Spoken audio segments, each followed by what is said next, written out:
Was the Constitution a coup? Well, a lot of people would say no, but after reading this book, the answer is this actually makes it seem a lot more like one than otherwise. This book is called The Anti-Federalists Were Right? ? It is by Michael Boldin, Michael Maharrey of the 10th Amendment Center. It is their most recent release, I believe. And when you were in school, if you got any arguments about the whole debate about going from Articles of Confederation to the Constitution, you probably only really got the Federalist arguments in public school because those are the ones that are most encouraging to the existence of something like public school. But if you want the arguments that people had against the Constitution, well, you're going to need to get them somewhere, and this book is a pretty good place to get a start. The Anti-Federalists were more independent and were frequently suppressed, both in official meetings and in the press, while the ratification debates were going on. But the fact is that they had some very good criticisms, and some which have been very clearly borne out by history.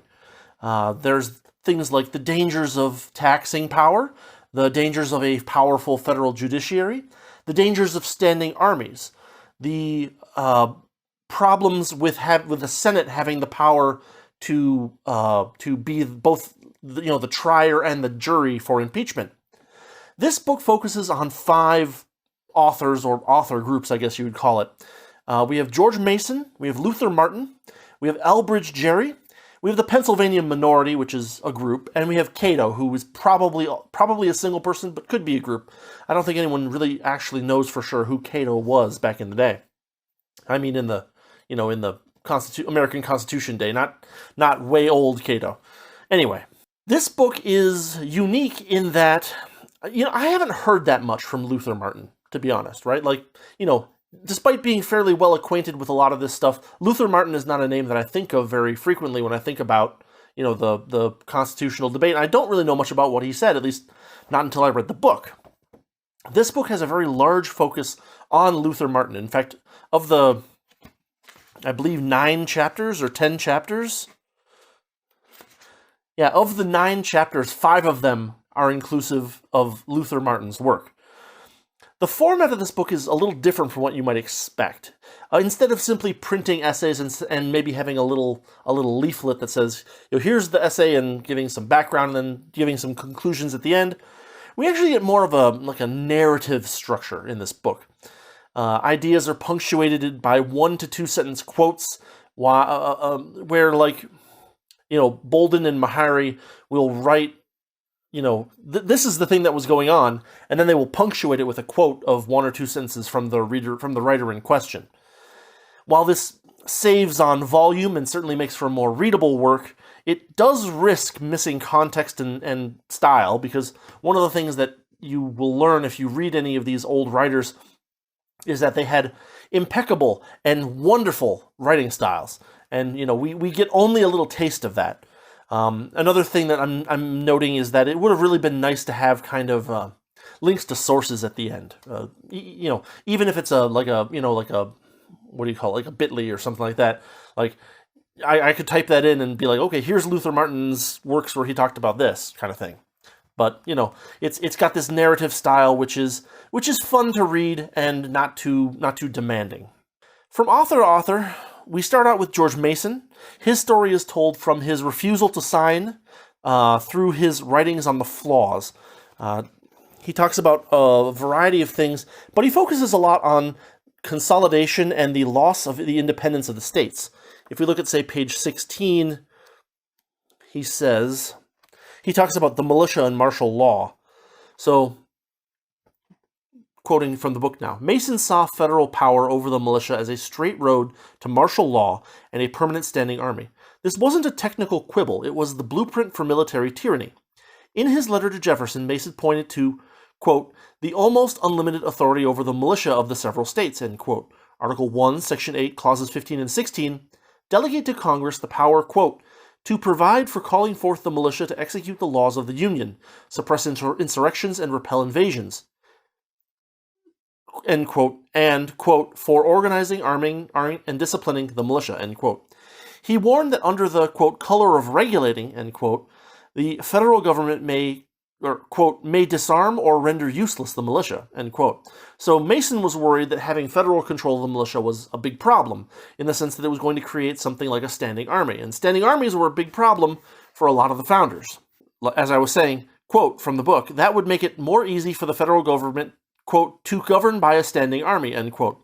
Another path would be even more dangerous. Quote, they may harass the militia by such rigid regulations and intolerable burdens as to make the people themselves desire its abolition, end quote.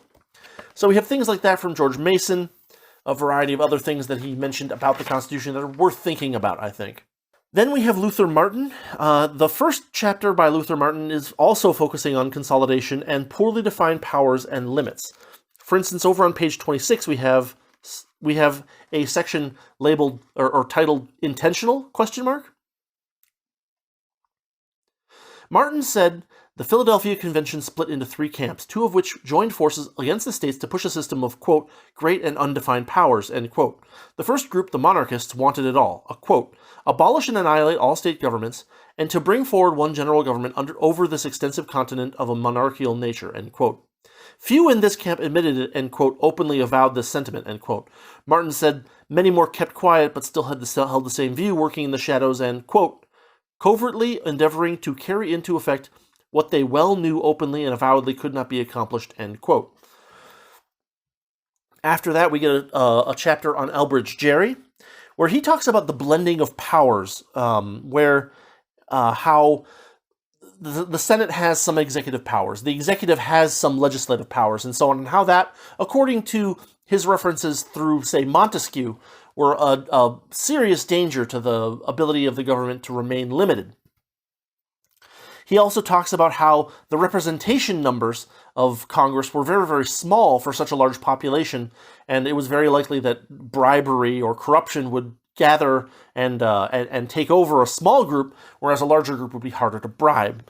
On page 36, he talks about urging caution. And he also talks about his shameful treatment in Massachusetts, where he was brought in as kind of like a helper, and then they deliberately kind of snubbed him at every possible opportunity.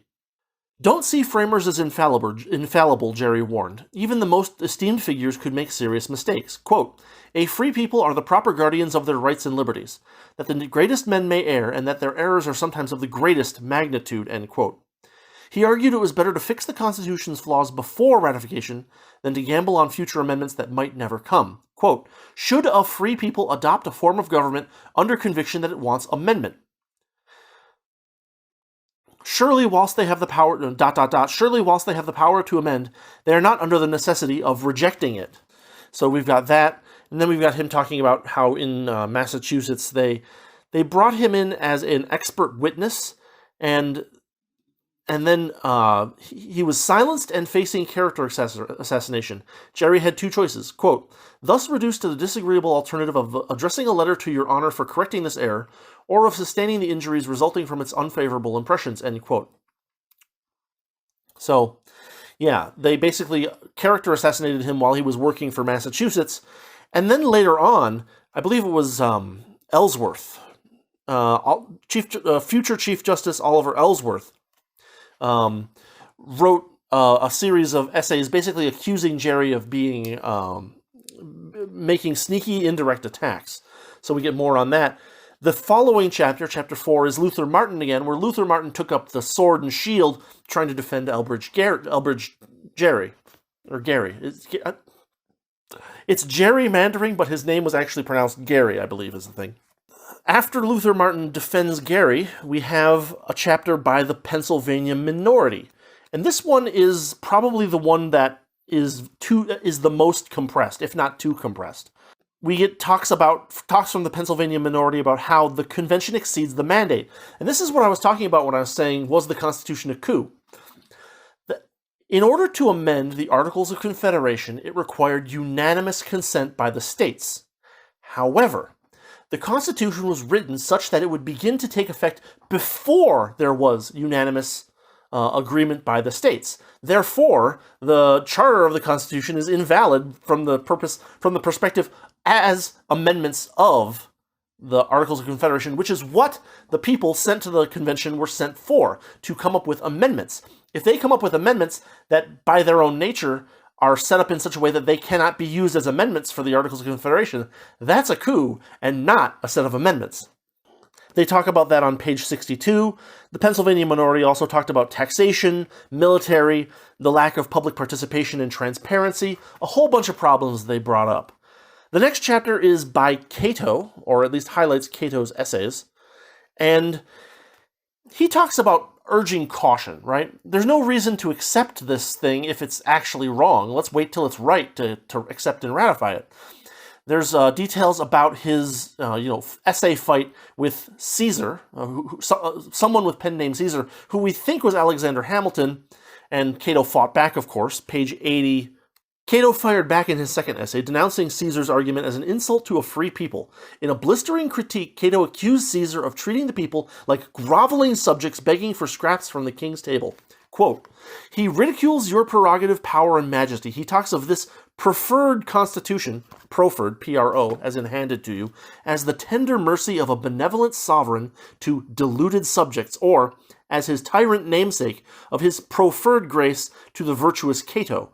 He shuts the door of free deliberation and discussion and declares that you must receive this government in manner and form as it is proffered. Emphasis in the original, I guess, is preferred constitution and proffered at the end. Is not your indignation roused at this absolute imperious style? In democratic republics, the people collectively are considered as the sovereign. All legislative, judicial, and executive power is inherent in and derived from them. Another point that Cato makes that's important in this book is that rather than trusting the people in government, there should be actual structural guarantees to help prevent corruption and consolidation and things like that. Cato urged that kind of structure to be put forward and was very disappointed when such a structure was not created. Then, let's see, the last two chapters are both Luther Martin. Luther Martin. The last three chapters are all Luther Martin. And in chapter 7, he talks about questions about the inequality between the states. He talks about how symbols of restraints are not the same things as restraints. For instance, the Senate's role in impeachment could be very easily corrupted, as we have seen. No impeachment ever actually goes anywhere, right? The veto power was a problem, according to Luther Martin, and unequal representation was another topic that he also talked about as well. In chapter 8, he talks about how the federal judiciary is way too powerful, making points that it's going to basically overrule all of the state laws and all of the state constitutions. And that's going to be way more power than we expect the federal government to have.